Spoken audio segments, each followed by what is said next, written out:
বন্ধুরা সবাই কেমন আছো? আশা করি সকলে খুব ভালো আছো। আমিও কিন্তু অনেকটাই ভালো আছি তোমাদের ভালোবাসায়।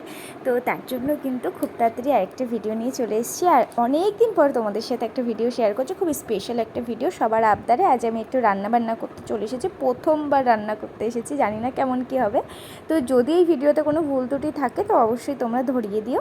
তো দেখো এখানে চাল ভিজিয়ে দিয়েছি, ওখানে মশলাগুলো রেডি করে নিয়েছি, সব কিছু সবজি টবজি কেটে কুটে একদম আলু সেদ্ধ করে সব কিছু সুন্দর করে গুছিয়ে নিয়েছি। এইবার হচ্ছে মেন কোর্স, সেটা হচ্ছে মাংসটাকে করতে হবে। তো এই যে তেলের মধ্যে সাদা সাদা জিনিসটা দেখছো, এটা কিন্তু লবণ। তো লবণটা দেওয়ার কারণ হচ্ছে যাতে সবজিগুলো তাড়াতাড়ি সেদ্ধ হয়ে যায় আর হচ্ছে সাইডেও না লাগে। তো তোমরাও এই একটা অবশ্যই ট্রাই করো, আশা করছি ভালো লাগবে। আমার তো ভালোই লাগে, আমি এভাবেই করি। তো এই যে সবজিগুলো দেখছো, বিন আর হচ্ছে তোমার গাজর, এটাকে আমি সুন্দর করে ফ্রাই করে নেব এবার। আর এখানে কিন্তু ওর সাথে সাথেই আমি এখানে ম্যারিনেট করতে চলে এসেছি। তো এখানে চিকেনটাকে কিন্তু সুন্দর করে পরিষ্কার করে ধুয়ে নিয়েছি। নেওয়ার পর এর মধ্যে দিয়ে দিয়েছি রসুন বাটা, আদা বাটা, আর দিয়ে দেবো এখানে 2 রকম লঙ্কার বাটা আছে, সেটা হচ্ছে শুকনো লঙ্কা আর কাঁচা লঙ্কা, দুটো একসাথে কিন্তু আমি পেস্ট করে নিয়েছি। আর এখানে দিয়ে দিচ্ছি টমেটো কেচাপ 2 চামচ মতো। তোমরা এটা চাইলে নাও দিতে পারো, ডাইরেক্ট তোমরা আর কি টমেটোটাও দিতে পারো, সেটা তোমাদের চয়েস। তারপর দিয়ে দিয়েছি কাশ্মীরি রেড চিলি পাউডার আর গোলাপ জল দিয়েছি, তোমরা চাইলে নাও দিতে পারো। আর এখানে স্পেশাল যেটা, সেটা হচ্ছে তোমরা চাইলে অবশ্যই দিতে পারো এটা। আশা করছি তোমাদের দিলে ভালোই হবে, খারাপ হবে না। আমি তো দিয়েছি ফার্স্ট টাইম, আমার তো ভালোই হয়েছে। তো যাই হোক, এর মধ্যে কাসুরি মেথি দিয়েছি, সাদা মানে আর কি যেগুলো সবুজ সবুজ দেখলে সেটা দিয়েছি, টক দই, আর দিয়ে দিলাম কাঁচা পেঁয়াজ। তো কাঁচা পেঁয়াজটা আমি এখানে দিয়েছি, দিয়ে ভুল হয়ে গেছে আমার, তো তোমরা একদমই দিও না এখানে, ডাইরেক্ট তেলেই দিও। তো যাই হোক, এখানে থেকে সুন্দর করে ম্যারিনেট করে নিয়েছি। আর এটাকে আমি 1 ঘন্টার জন্য রেস্টে রেখে দেবো ঢাকা দিয়ে। তো চলো, এবার এখানে কিন্তু সবজিগুলোকে তুলে নিয়েছি। নেওয়ার পর আমি এখানে ক্যাপসিকামটা একটুখানি ফ্রাই করে নিয়েছি। তো দেখো যে সব সবজিগুলো কিন্তু আমার ফ্রাই করা হয়ে গেছে। এবার আমি এখানে চিকেনটাকে রেডি করে নেব। আর এখানে কিন্তু আমি সাদা তেলে সব ভাজাভুজো করেছিলাম, তো তার জন্য সাদা তেলের মধ্যে একটুখানি লাল তেল আর কি, মানে সর্ষের তেলটা অ্যাড করে নিয়েছি। আর এখানে দিয়ে দিয়েছি চিনি, শুকনো লঙ্কা, দারচিনি, লবঙ্গ, এলাচ। তো এই যে এগুলো দিয়ে এর ভিতরেই কিন্তু আমি আলুটাকে সুন্দর করে লাল লাল করে ভেজে নেব, লাল লাল করে।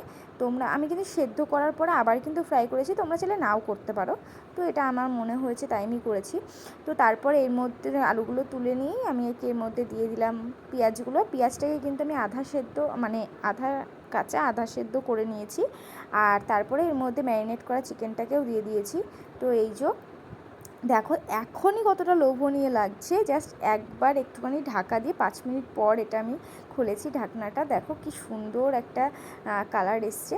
তো যাই হোক, তারপর পাশাপাশি আমি এখানে কিন্তু বসিয়ে দিয়েছি আর কি রাইসের জন্য জলটা। তো এর মধ্যেও আমি দারচিনি, লবঙ্গ, এলাচ দিয়ে দিয়েছি। আর দিলাম এখানে 2 চামচ মতো রিফাইন অয়েল। তো এটা তোমরা অবশ্যই দিও, কারণ ভাতটা যাতে ঝুরো ঝুরো হয়। আর লবণটাও চাইলে ভাতের মধ্যে জলের মধ্যেই অবশ্যই দিয়ে দিও, কারণ এটা আমার ভুল হয়ে গেছে প্রথমবার তো।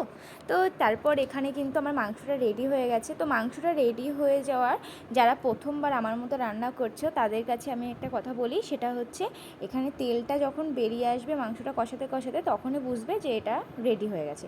তো যাই হোক, তারপর আমি পরিমাণ মতো জল দিয়ে দিয়েছি আর দিয়ে দিলাম আলুটা। দেওয়ার পর এখানে কিন্তু আমার জলটাও ফুটে উঠেছিলো। তারপর এর মধ্যে চাল দিয়ে দিয়েছি, ভাতটাও রেডি হয়ে গেছে। তো ভাতটা তোমাদেরকে দেখিয়ে দিই যে কেমন, দেখো কি সুন্দর ঝুরো ঝুরো ভাত হয়েছে। তো এটা কিন্তু ভাতটা কিন্তু অবশ্যই তোমরা সুন্দর করে এক জায়গায় দাঁড়িয়েই রান্না করো, কারণ আমার একটু হালকা নরম হয়ে গেছিলো।